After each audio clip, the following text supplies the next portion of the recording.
बच्चे, माइक कितनी देर से म्यूट है? 8:25, 8:26। मैंने जो बातें की हैं वो समझ आई हैं या रिपीट करनी पड़ेंगी मुझे? रिपीट करनी पड़ेंगी। मैं ये कह रहा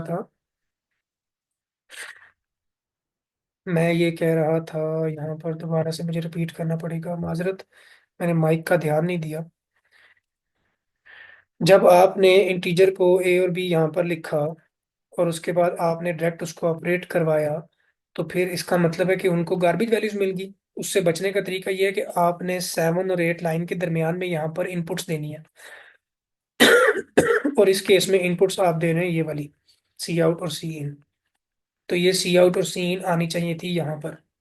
तब ए और बी को वैल्यूज मिलेंगी और फिर ए और बी आगे ऑपरेट होगा, एक बात। दूसरी बात ये थी कि ए और बी जो वेरिएबल है, इसमें ये जो इन्वर्टेड कॉमास हैं ये नहीं इस्तेमाल होते। जब आप वेरिएबल का इस्तेमाल करते हैं तब आप इन्वर्टेड कॉमा नहीं लगाते। और दूसरी बात ये कि जब आप सी इन का इस्तेमाल करते हैं तब तो ये बिल्कुल भी इन्वर्टेड कॉमास नहीं लगाए जाते। ठीक है कि दूसरी बात। और बाकी जो नीचे प्रोजेक्ट आपने बाकी किया है प्रोग्राम, इसमें कोई गलती नहीं है। सी आउट ठीक हुआ हुआ है। सी आउट सम डिफरेंस प्रोडक्ट सब कुछ ठीक है, बाकी सब कुछ ठीक है। सिर्फ इन बातों का ख्याल रखना है कि आपने जो वैल्यूज यूज करनी है वो उनको कुछ वैल्यूज मिली हुई हों उन वेरिएबल्स को, और फिर आप उनको यूज करेंगे। अदरवाइज वो गार्बेज वैल्यूज उठाएगा और कैलकुलेशन जो है वो हर कंपाइलर की डिफरेंट आएंगी। बाकी जबरदस्त है माशाल्लाह, आप लोग ठीक जा रहे हैं। आज जो टॉपिक हमने पढ़ना है वो है कंडीशनल स्टेटमेंट्स। इंपॉर्टेंट टॉपिक है। तो कंडीशनल स्टेटमेंट्स कहते हैं कि जब आपके पास चॉइस आ जाए। चॉइस से मुराद क्या? जैसे आपके पास दो, तीन, चार कोई ऑप्शंस हो। उन ऑप्शंस में से आपने कोई एक ऑप्शन सेलेक्ट करना हो। अगर मैं इसकी रियल लाइफ एग्जांपल दूं आपको, तो जैसे आप खाना खाते हैं ना, तो खाने में आपके पास क्या ऑप्शंस होते हैं? या तो आप खा लेंगे राइस, या फिर आप खा लेंगे रोटी सब्जी। ठीक है। अब ये दोनों में से आपके पास चॉइस होती है कि जैसे रात का खाना आपने खाना है, राइस खा ले, नहीं खानी तो रोटी चावल खा लें, या आजकल आपके पास मल्टीपल चॉइसेस है, आप मैगी वगैरह भी बना के खा सकते हैं। तो अब जब आपके पास डिफरेंट चॉइसेस आ जाती है ना, तो उसमें से फिर एक चीज आप अप्लाई करते हैं और बाकी सारी निगलेक्ट कर देते हैं। जैसे रात का खाने में आप चावल बना लें तो फिर रोटी सालन अमूमन नहीं बनता, खास तौर पे कोई फंक्शन हो तो फिर चले सब कुछ होता है। अदरवाइज नॉर्मली ये होता है। और फिर अगर आपने खाना नहीं खाना या आपके पसंद की चीज नहीं बनी हुई तो आप मैगी बना लेते हैं। ऐसा ही है। तो इसी तरीके से प्रोग्रामिंग के अंदर भी आपके पास चॉइसेस होती हैं। प्रोग्रामिंग में क्या चॉइस हो सकती है? लेट सपोज हम एक प्रोग्राम बना रहे हैं एग्जामिनेशन का। उस एग्जामिनेशन में हमने चेक करना है कौन से बच्चे पास हैं और कौन से बच्चे फेल हैं। तो ये चेक करने के लिए अब हमारे पास कंडीशन आ गई है कि यहाँ तो बच्चे पास होंगे या बच्चे फेल होंगे। ठीक है। ऐसा नहीं हो सकता है कि एक बच्चा पास भी है और फेल भी है। तो चॉइस आ गई यहाँ पर, यहाँ बच्चा पास होगा, यहाँ पे फेल होगा। तो इस केस में क्या है कि कंडीशंस आ गई है। हमें बच्चे के मार्क्स पता होंगे तो हम उसको कहेंगे ये पास है या फेल है। जैसे इंटीजर मार्क्स एक वेरिएबल है, इसके अंदर कोई वैल्यू स्टोर है, जैसे 70। अब हम चेक करना चाहते हैं कि ये बच्चा पास है या फेल है। तो हम लगाते हैं इफ मार्क्स, अगर तो ये मार्क्स ग्रेटर देन हुए 39, यानी कि 40 वाला भी और 40 से अबव वाला भी पास है। या फिर हम लगाते हैं ग्रेटर देन और इक्वल टू 40, यानी कि यहाँ 40 या 40 से अबव वाला पास है। तो हम प्रिंट करवाते हैं सी आउट यू आर पास। ठीक हो गया। इस केस में हम करवाते हैं आउटपुट पास। और अगर ऐसा ना हो तो उसके लिए हम लगाते हैं एल्स। और इस एल्स के अंदर हम क्या लिखते हैं? सी आउट यू आर फेल। ये सिंपल इंग्लिश के ही वर्ड है। इंग्लिश में इनके जो मतलब है कि इफ का मतलब होता है अगर। अगर बच्चे के मार्क्स हुए 40 या 40 से अबव, तो हमने बच्चे को कहना है you are pass. Otherwise else का मतलब होता है वरना। तो फिर अगर ऐसा ना हुआ, ऐसा इफ वाली चीज ना हुई, तो एल्स का मतलब है वरना वो क्या होगा? वो फेल होगा। यही दो कंडीशंस होती है। हम इसको रन करके देखते हैं। तो देखें 70 वाले बच्चे के लिए आउटपुट आ रही है यू आर पास। और अगर मैं किसी बच्चे को 30 मार्क्स देता हूँ और फिर चेक करता हूँ तो वो बताता है कि यू आर फेल। क्लियर हो गया ये पॉइंट? अब यहाँ पर एक चीज समझने वाली है। वो चीज़ ये समझने वाली है कि समटाइम्स आपके पास क्वेश्चन आ जाता है एग्जामिनेशन में, आपने सॉफ्टवेयर बनाना है जिसमें पास फेल डिक्लेयर करना है, और उसमें आपने ये देखना है कि 40 से अबव वाले पास हैं एंड बिलो 40 आप कहते हैं जी फेल है। या अब ये क्वेश्चन आपके पास आ गया, अबव 40 पास है एंड बिलो 40 फेल है। कुछ बच्चे क्या करते हैं कि इधर लगाते हैं if marks greater than equal to 40 you are pass, और यहां पर एल्स की बजाय लगाते हैं इफ मार्क्स लेस देन 40 तो यू आर फेल। अब कोई फर्क नहीं पड़ता इससे, देखें एक ही चीज चलेगी, यू आर फेल। अगर इसकी बात की जाए 70 कर दूं तो एक ही चीज चलेगी, दोनों में से भी एक ही चीज चल रही है। लेकिन इस कोड के अंदर प्रॉब्लम क्या है कि ये इफ इंडिपेंडेंट वर्क कर रहा है और ये इफ इंडिपेंडेंट वर्क कर रहा है। जब ये दोनों इफ्स इंडिपेंडेंट वर्क करेंगे तो इसका मतलब है कि आपके कंपाइलर ने जब कंपाइल करके प्रोसेस करवाया है। जी बच्चे, सीन भी लिख सकते हैं, उसकी एग्जांपल्स भी अभी आपको बताता हूँ कैसे लिख सकते हैं। अब अगर आपने ये दो इफ्स अलग अलग लिख दी तो इसका मतलब ये हुआ कि आपका कंपाइलर जब आपके प्रोसेसर से, कंप्यूटर के प्रोसेसर से कंडीशन प्रोसेस करवाएगा, चेक करवाएगा, तो इसको भी लाजमी चेक करेगा और इसको भी लाजमी चेक करेगा। तो ऐसे केस में आपके कंपाइलर को दो प्रोसेसिंग करनी पड़ेगी, तो आपका प्रोग्राम जो है वो कंपैरेटिवली स्लो रन होगा। इसको हम टेस्ट करते हैं जरा।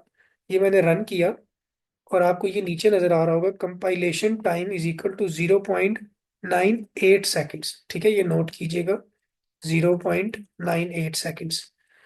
और अगर मैं इसकी जगह पर एल्स लगा दूं, दोनों एक ही काम कर रहे हैं। एल्स से ये होगा कि आपका कंपाइलर सिर्फ एक प्रोसेस करेगा, ये ठीक हो गया तो ठीक है, अदरवाइज ये कर देगा। इस केस में क्या होता है, कंपाइलर ने प्रोसेस किया और ये देखें क्या आया टाइम, 0.91 सेकेंड्स। तो ये बिल्कुल थोड़ा सा फर्क था जो अभी आपको महसूस नहीं हुआ, लेकिन जब ज्यादा बड़ा प्रोग्राम होता है और ज्यादा इस तरह के प्रोसेसेस हम लगा देते हैं तो इसका मतलब है कि हमारे कंपाइलर को ज्यादा टाइम लगेगा।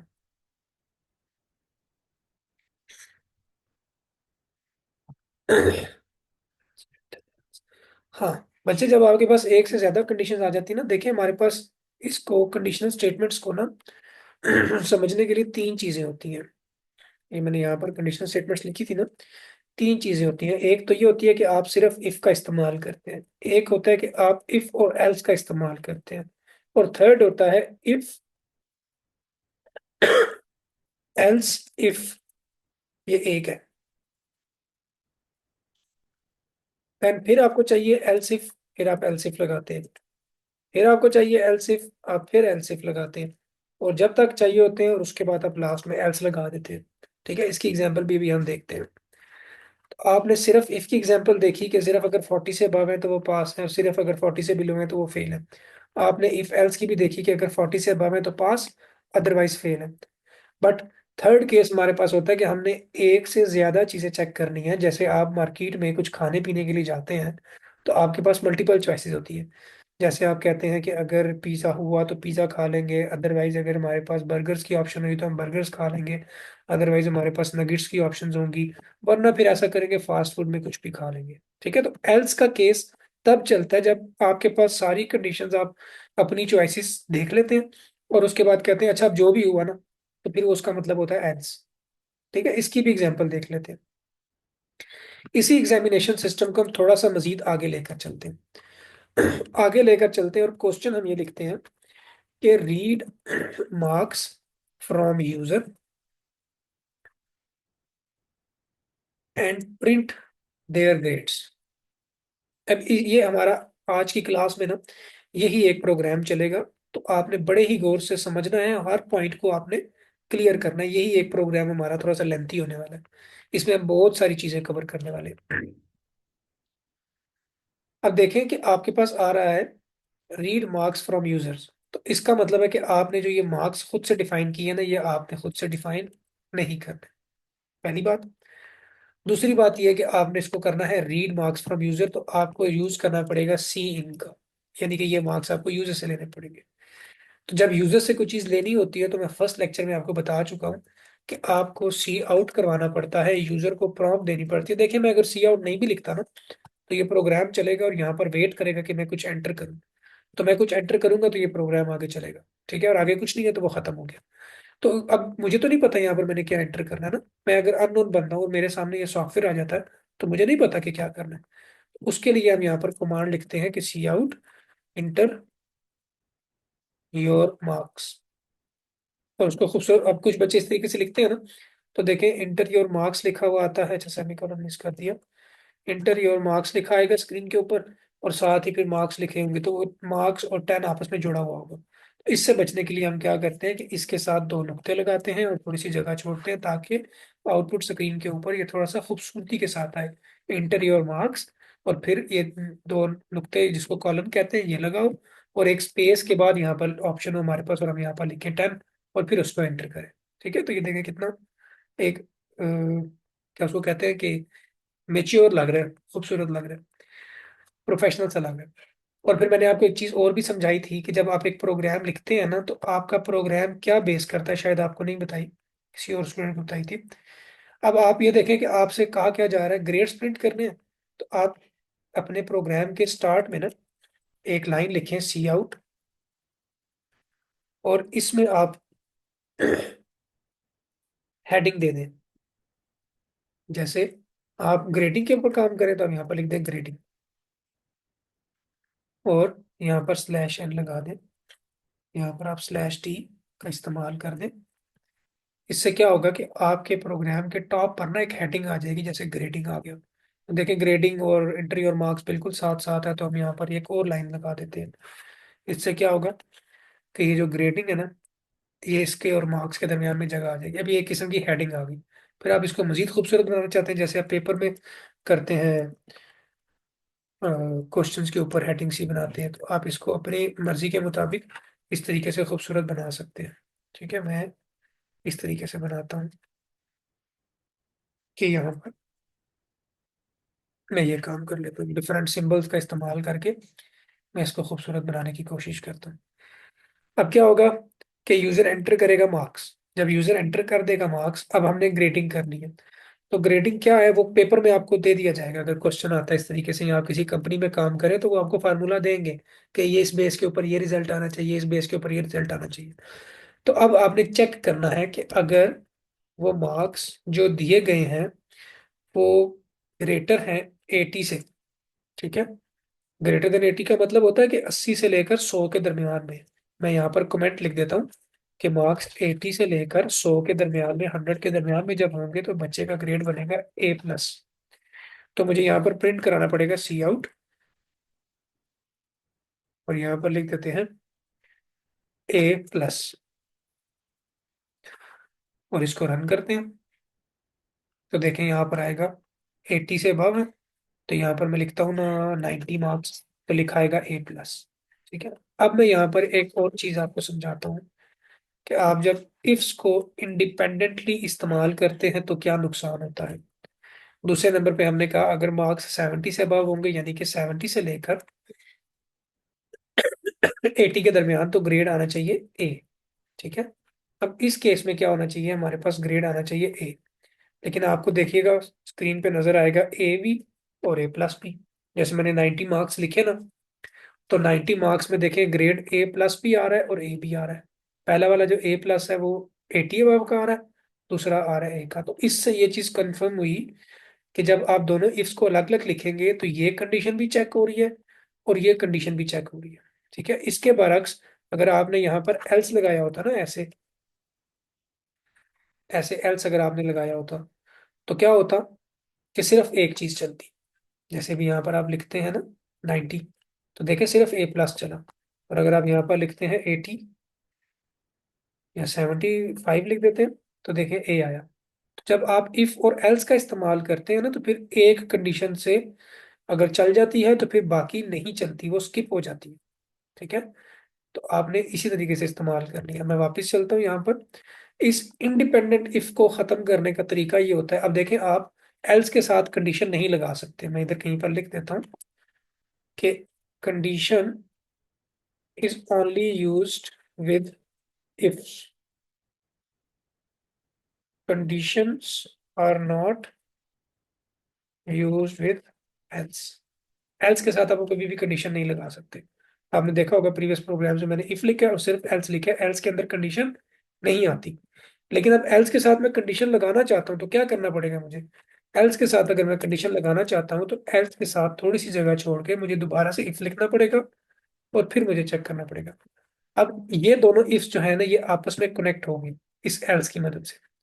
जब ये दोनों इफ्स आपस में कनेक्ट हो गया ना तो अब सिर्फ एक इफ चलेगा।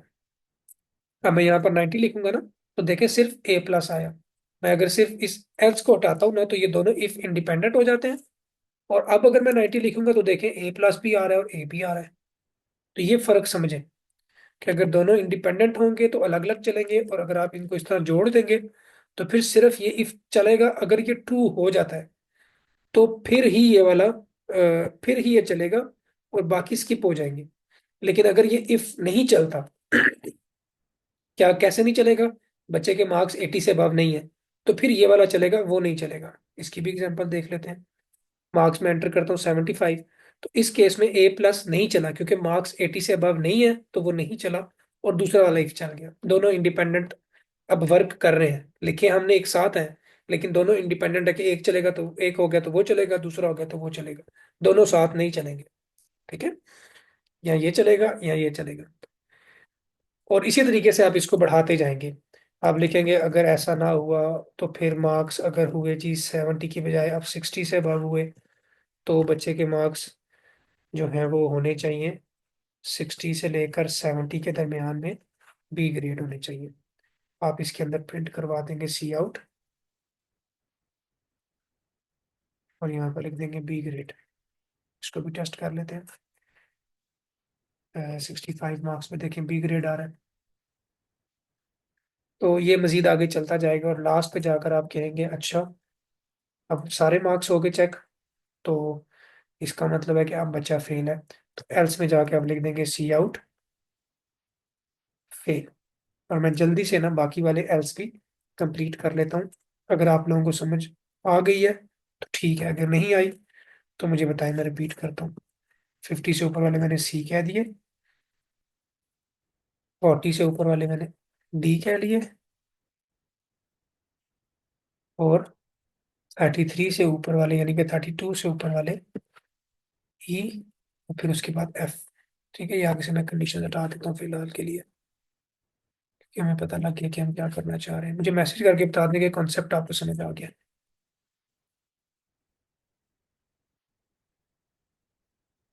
ठीक है, अब देखिए इस केस में क्या हो रहा है। अभी मैंने आपको बताया कि ये प्रोग्राम लंबा चलेगा। ठीक है, तो इसका मतलब है कि ये हमारा प्रोग्राम अभी एंड नहीं हुआ। अब देखिए क्या हो रहा है।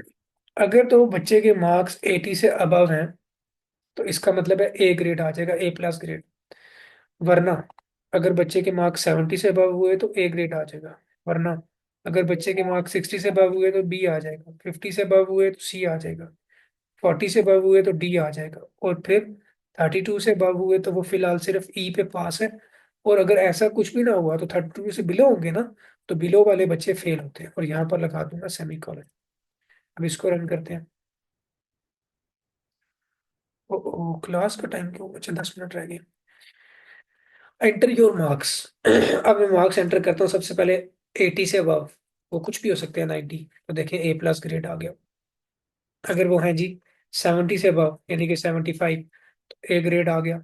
देखते जाइएगा। फिर 65 तो बी ग्रेड आ गया। 55 सी ग्रेड आ गया। ग्रेडिंग ठीक चल रही है ना, कोई प्रॉब्लम तो नहीं आ रही। फिर 45 डी ग्रेड आ गया। 45 के बाद 35, 35 के ऊपर ई ग्रेड आ गया। और 25 तो देखे फेल आ गया। बट माई क्वेश्चन इज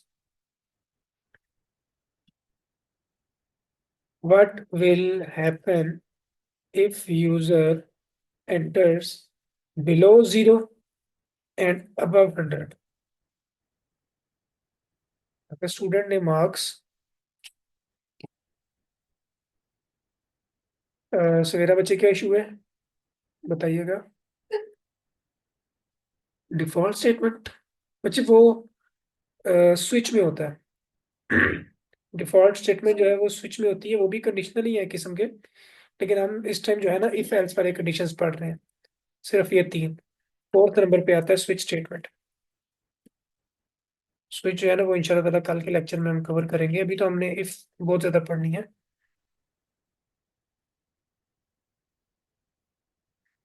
अच्छा अच्छा, ठीक है ठीक है। नो सर का मतलब हो गया कि कोई मसला नहीं है। तो अब मेरा क्वेश्चन ये है कि what will happen if user enters below 0 and above 100। यानी कि जब ये प्रोग्राम रन होगा और एंटर योर मार्क्स करने हैं, तो वैलिड मार्क्स यही होता है कि यहाँ बच्चे के कम से कम 0 मार्क्स हैं, यहाँ बच्चे के ज्यादा से ज्यादा 100 मार्क्स हैं। तो बिलो 0 का मतलब हो जाएगा -5। जैसे किसी बच्चे के 55 मार्क्स थे, वो पास था, और मैंने गलती से -7 लगा दिया, तो देखें मुझे क्या कह रहा है, फेल। हालांकि क्या कहना चाहिए था कि you have entered invalid marks, है ना। और इसी तरीके से मैं दोबारा इसको रन करता हूँ, और मैंने गलती से 55 की बजाय एक और 5 दबा दिया, तो मुझे A+ ग्रेड कह रहा है। हालांकि 50 से अबव यानी कि 55 के ऊपर कौन सा ग्रेड आना चाहिए था, C। 55 के ऊपर देखें C ग्रेड आना चाहिए था, मैंने गलती से 2 5 दबाने थे, और मैंने गलती से 3 5 दबा दिए, तो मुझे कहेगा A+ ग्रेड। तो गलती हो गई ना, इससे रिजल्ट पे भी गलत असर पड़ेगा, गलत रिजल्ट आ जाएगा। तो इससे बचने के लिए हम क्या करते हैं कि हम इन तमाम इफ्स को इन तमाम इफ्स को हम यहाँ से उठाते हैं, और सबसे पहले हम इफ लगाते हैं, और इस इफ के अंदर हम लिखते हैं कि अगर तो बच्चे के मार्क्स जो आप एंटर कर रहे हो वो ग्रेटर देन 0 है, ठीक है, इक्वल टू भी यानी कि 0 भी आ सकता है, 0 हो या 0 से अबव हो, तब और एंड होता है ना, एंड। एंड का मतलब होता है दोनों काम ट्रू होने चाहिए। और बच्चे ने जो मार्क्स एंटर आप कर रहे हो, बच्चे के मार्क्स वो बिलो और इक्वल टू 100 हो। इसका मतलब ये हो गया कि जो आपने रेंज दी है ना वो 0 और 100 ये भी शामिल है, और इसके दरमियान मेरे तमाम नंबर शामिल हैं। तो फिर आपने बच्चे के मार्क्स चेक करने हैं, और अगर ये रेंज ना हुई तो फिर क्या होगा, सी आउट इनवैलिड मार्क्स, कि बच्चे के जो आपने मार्क्स एंटर किए ना वो वैलिड मार्क्स नहीं है, आपने गलत मार्क्स एंटर किए। और अगर हो गए तो यहाँ पर हमने अपने वो सारे के सारे इफ्स को प्लेस करना है जो मैंने यहाँ से उठा दिए थे, ठीक है। और एक चीज मैंने आपको मजीद बतानी है। ये देखे मैं इसको किस तरीके से इनलाइन कर रहा हूँ। आपने भी पेपर के अंदर ऐसे ही अटेम्प्ट करना है, बेशक आप प्रैक्टिकल कर रहे हो कंप्यूटर पे, या आप पेपर के ऊपर लिख रहे हो, आपने ये ख्याल रखना है। मैं समझाता हूँ कि ये कैसे रखना होता है ख्याल। इसको कहते हैं बच्चों इंडेंटेशन। मैं शायद आपको बता चुका हूँ पहले भी।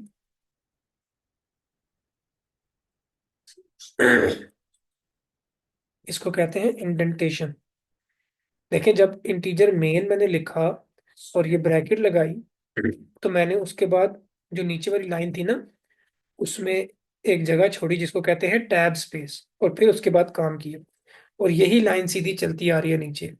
बट जैसे ही एक नई ब्रैकेट आई, ये देखें इफ की ब्रैकेट जैसे ही आई, तो मैंने इस ब्रैकेट के बाद बिल्कुल नीचे से काम नहीं किया, बल्कि फिर एक टैब स्पेस दे दी। सेम उसी तरीके से जिस तरीके से मैंने यहाँ पर मेन की ब्रैकेट के बाद एक स्पेस दी थी, तो यहाँ पर इस ब्रैकेट के बाद भी मजीद एक स्पेस दे दी। फिर इफ की ब्रैकेट स्टार्ट हुई, तो इफ की ब्रैकेट के बिल्कुल नीचे काम नहीं किया, बल्कि एक और टैब स्पेस दे दी। यहाँ पर एक और इफ अगर आ जाता, तो मैं उस इफ के बाद भी इसी तरीके से काम करता कि एक टैब स्पेस देता और यहाँ पर काम करता। ठीक है, इसको कहते हैं इंडेंटेशंस। और ये आपने खास ख्याल रखना है, इससे आपका पेपर अच्छा अटेम्प्ट होता है, और ये मेच्योर प्रोग्रामिंग है। अब देखें, वापिस आ जाते हैं अपने टॉपिक के ऊपर। हमने जो रेंज डिफाइन की ना, इस रेंज के अंदर अगर प्रोग्राम होगा तो वो चेक करेगा, अदरवाइज वो कहेगा कि इनवैलिड मार्क्स। ठीक है, मैंने इसको क्लोज किया। तो अगर रेंज ये वाली होगी तो मार्क्स चेक करेगा, वरना वो क्या करेगा, इनवैलिड मार्क्स डिस्प्ले करेगा। अब इसको रन करके देखते हैं, फिर मैं आपको बताता हूँ कि ये क्या होता है। अब देखिए मैं यहाँ पर मार्क्स एंटर करता हूँ। मैंने 100 यहाँ वही करते हैं, मैंने 55 एंटर करना था और गलती से मैंने 555 एंटर कर दिया। तो वो देखें साथ इसने मुझे बता दिया इनवैलिड मार्क्स। ठीक है। इसी तरीके से मैं अगर माइनस में एंटर कर देता हूँ, जैसे मैंने 55 एंटर करना था और गलती से मैंने साथ माइनस एंटर कर दिया। अब उसने मुझे फेल नहीं कहा, उसने क्या कहा, इनवैलिड मार्क्स। क्यों? क्योंकि ये इफ ट्रू नहीं हो रही रेंज वाली। जब ये ट्रू नहीं हो रही तो ये इफ नहीं चल रहा। जब ये इफ नहीं चलेगा तो ये एल्स की बॉडी है, ये चलेगी। मैं इसकी ब्रैकेट अगर ओपन करूँ ना, तो ये देखिए ये एल्स है, तो ये एल्स चल रहा है। ठीक है। जब ये एल्स चलेगा तो एल्स में इनवैलिड मार्क्स। अब रेंज ठीक करके देखते हैं। अब 55 ही एंटर करना था और मैंने 55 ही लिखा। अब जब एंटर करूंगा तो देखें सी ग्रेड आ गया। फिर दोबारा से चलते हैं, लिखते हैं यहाँ पर 95, ए प्लस ग्रेड आ गया। फिर रन करते हैं इसको, लिखते हैं 12, तो यू आर फेल। तो इसका मतलब है कि तमाम चीजें ठीक चल रही है। क्लियर है बच्चों? कोई क्वेश्चन है तो मुझसे पूछे, मैं आपको टास्क असाइन करता हूँ।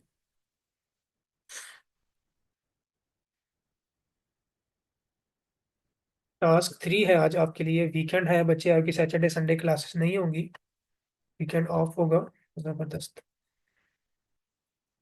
टास्क 3 आपके लिए कि आपने इफ एल्स का इस्तेमाल करना है और आपने दो प्रोग्राम्स लिखने हैं, टू प्रोग्राम्स इफ एल्स की मदद से।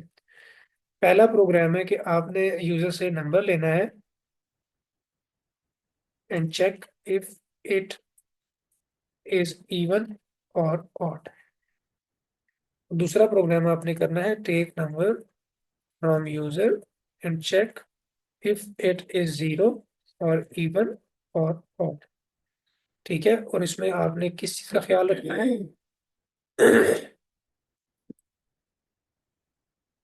Number must be between 0 to 100।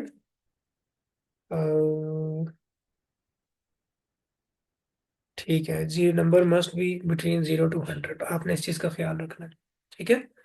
फिर उसके बाद मैं नेक्स्ट आपको एक और प्रोग्राम देता हूँ। दो प्रोग्राम्स ये हो गए, और एक प्रोग्राम आपने थोड़ा सा ये टेक्निकल होगा, आपने लाजमी अटेम्प्ट करना है। और आप मुझसे मैसेज भी पूछ भी सकते हैं कि सर ये क्या करना है हमने इसके अंदर।